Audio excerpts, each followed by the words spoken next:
Hello, this is Peter, W1UU, behind the camera, and I want to show you a little bit more about my JT65 activities.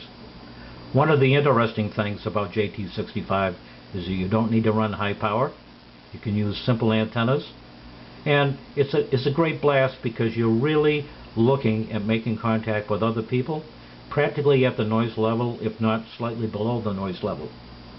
The system itself has a mechanism for actually detecting the signal, giving a measurement of the signal strength, and then providing to both the operator, like myself, as well as the person that you're talking to, a very accurate signal report, not in the 599 type category, but a relative number.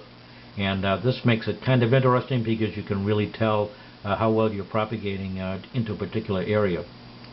On this particular screen, we're seeing lots of things, but without going through lots of things that relate to the Flex5000a radio that I'm using, which is a software-defined radio.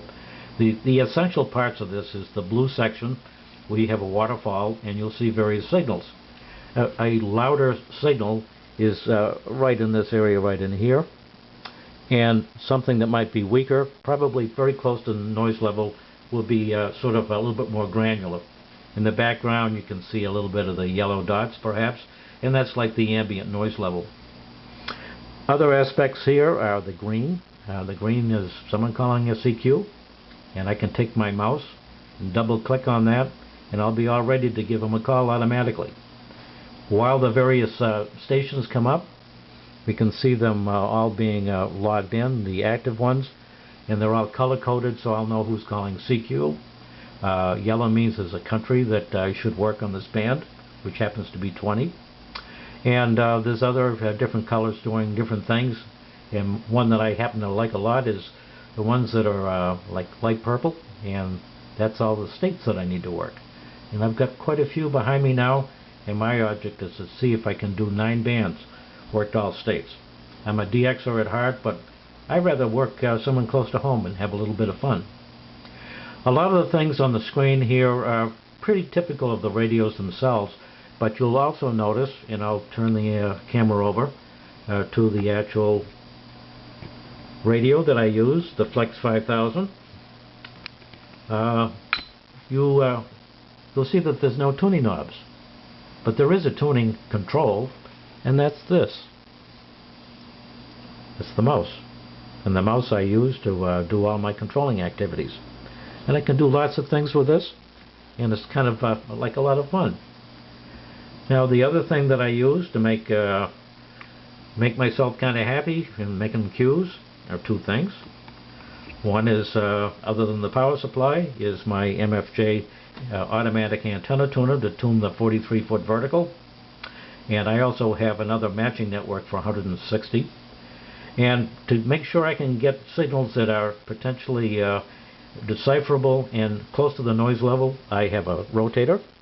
And I don't rotate a big beam. I rotate a 2.5 foot diameter loop antenna, and that's primarily used for designs for 160 and 80 meters.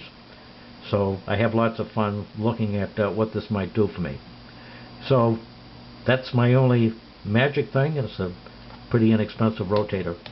So these are the kinds of things that can put a station together. And let me tell you, it's lots and lots of fun, and you can see things are pretty simple.